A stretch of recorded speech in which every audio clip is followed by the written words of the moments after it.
अस्सलाम वालेकुम। मैं डॉक्टर फ़रखंदा, एसोसिएट प्रोफेसर शोबा उर्दू। मैंने इससे कबल आपको लखनऊ के दबिस्तानी शायरी के बारे में बताया था। आज मैं दिल्ली दबिस्तानी शायरी के बारे में इज़हार ख़याल करूँगी।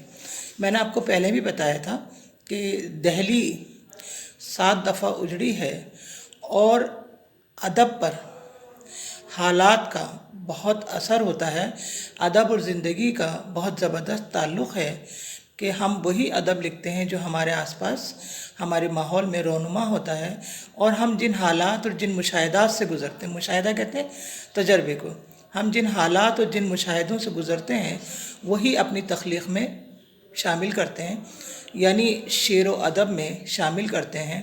तो लखनऊ और दिल्ली के शौरा में यही फ़र्क था कि लखनऊ में ऐश व इशरत का दौर दौरा था और दिल्ली के अंदर मुग़लिया सल्तनत का चिराग टिमटिमा रहा था, बल्कि 1857 के गदर के बाद तो वो बिल्कुल ही ख़त्म हो गया। और जो शौरा थे उनको उनकी सरपरस्ती करने वाला कोई नहीं था, उनको वजीफ़े मुकर्रर करने वाला कोई नहीं था कि वो सुकून से शेर व अदब की खिदमत कर सकें। इसलिए उनको माश का, उनको रोज़गार का बहुत बड़ा नुकसान हुआ और बहुत कत्लेआम मचा। 1857 के गदर के बाद बड़े बड़े रईस उमरा अंग्रेज़ों ने उनको सज़ाएं दी, उनको फांसियों पे चढ़ाया, और यूँ जो मुग़लिया सल्तनत का जो अहद, ज़र्रीन अहद कहलाता है, वो ख़त्म हो गया।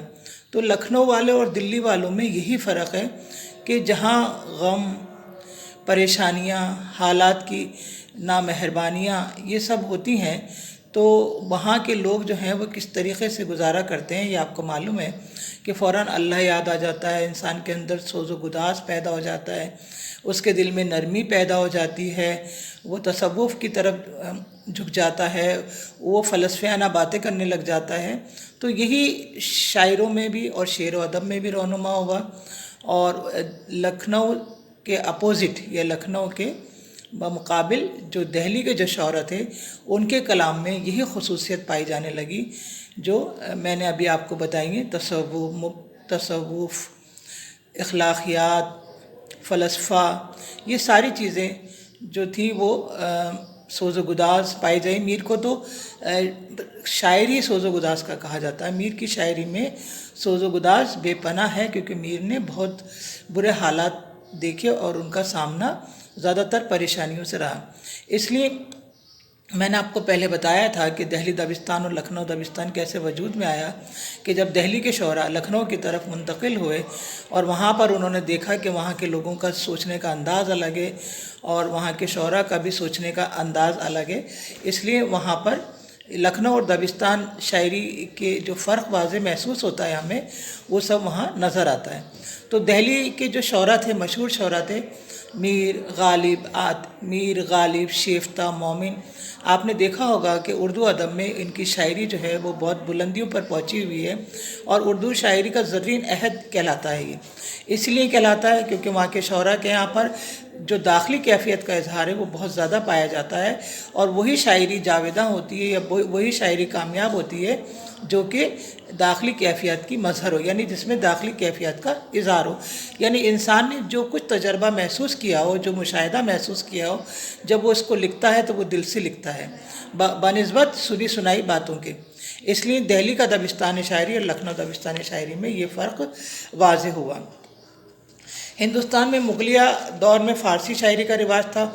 मुग़ल सल्तनत के ज़वाल यानी औरंगज़ेब के ज़माने 1760 से लेकर 1657 के बाद उर्दू शायरी की तरफ शौरा का रुझान बढ़ा। ये वो ज़माना था जब 1707 में औरंगज़ेब के इंतकाल के बाद मुल्क में अफरा तफरी फैल गई। औरंगज़ेब के बाद कोई भी बादशाह इतना मजबूत नहीं आया जो इतनी बड़ी मुग़लिया सल्तनत को संभाल सके। दिल्ली में बड़ी खूनरेज़ी हुई। उस दौर में दिल्ली तबाह व बर्बाद हो गई। ऐसे पुरआशोब दौर का असर उस दौर की शायरी पर भी पड़ा। शायरी के मौज़ूआत में इंसानी हमदर्दी, गम व अलम, उल्फत व मोहब्बत और सोज़ व गुदास शामिल रहे, और यही दबिस्तानी दिल्ली के शौरा की ख़ुसूसियात रहीं। इसकी इब्तिदा इस तरह हुई कि 1700 में दिल्ली वली दक्कनी दिल्ली आए। वो उर्दू में शायरी करते थे। वली दक्कनी के उर्दू कलाम को देखकर दहली के शोरा फ़ारसी से बड़े मुतासिर हुए। उन्हें वली का यह अंदाज़ शायरी पसंद आया। उन्होंने भी उर्दू में शायरी करना शुरू कर दी।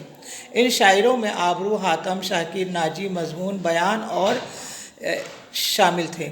ये वो ज़माना था जब शायरी में इहाम गोई का रिवाज था। इहाम गोई ऐसी शायरी थी जिसमें ज़ू मानी यानी दो मानी अल्फाज का कसरत से इस्तेमाल होता था, यानी एक ऐसा लफ्ज़ इस्तेमाल करते थे जिस लफ्ज़ के दो मानी निकलते थे। शायर के ख़्याल के मुताबिक असल मानी तक पहुंचना बड़ा मुश्किल था। मसलन आबरू का ये शेर देखिए कि कुछ ठहरती नहीं कि क्या होगी इस दिल बेकरार की सूरत। यानी इहाम गोई का बहुत रिवाज था दहली में, और हम दहली दबिस्तानी शायरी के बारे में आगे बताएंगे अगले लेक्चर में। अल्लाह हाफिज़।